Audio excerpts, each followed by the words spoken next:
America is the largest sports power. Sports is very important in the lives of Americans. Especially sports are of great importance in school life. At first, I would like to say about sports in junior school. There are no junior sports team as such.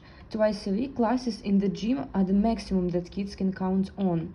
According to the statistic, 80% of primary school students don't play sports in their educational institutions.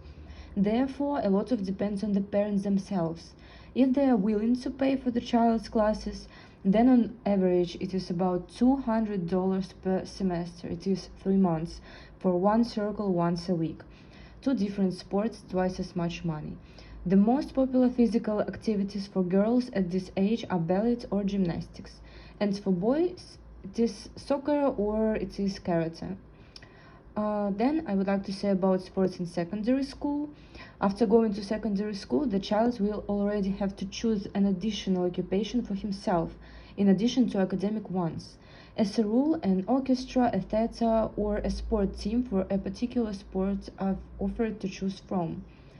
Physical education classes are already moving to the level of sports teams. Students are beginning to seriously engage in football, basketball, swimming, and gymnastics.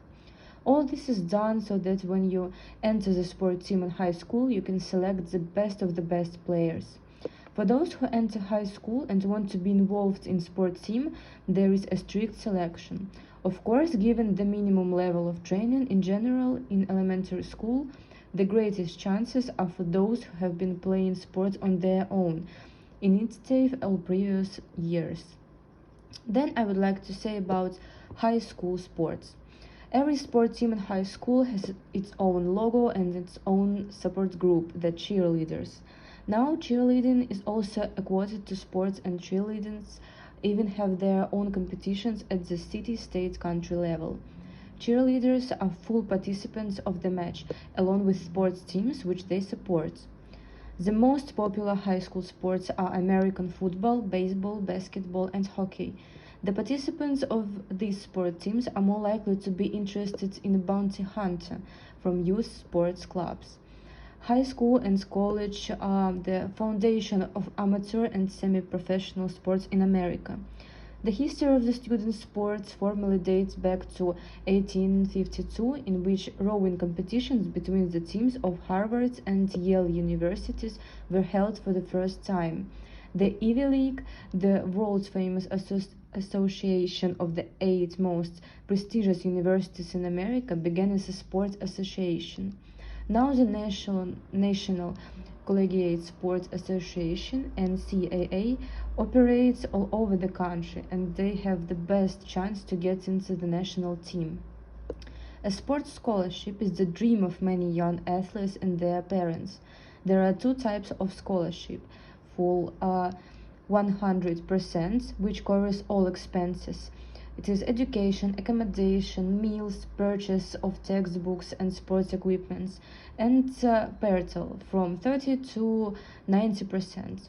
Scholarships are not given to everyone just on the ground that a child has been involved in sports since childhood. Each state has a limited number of sports scholarships for the academic year. Moreover, divided by all the winners, the amount of the scholarship is not so great, and you will still have to cover the rest of the college expenses. According to statistics, only 1 or 2% across the country receive a 100% sports scholarship.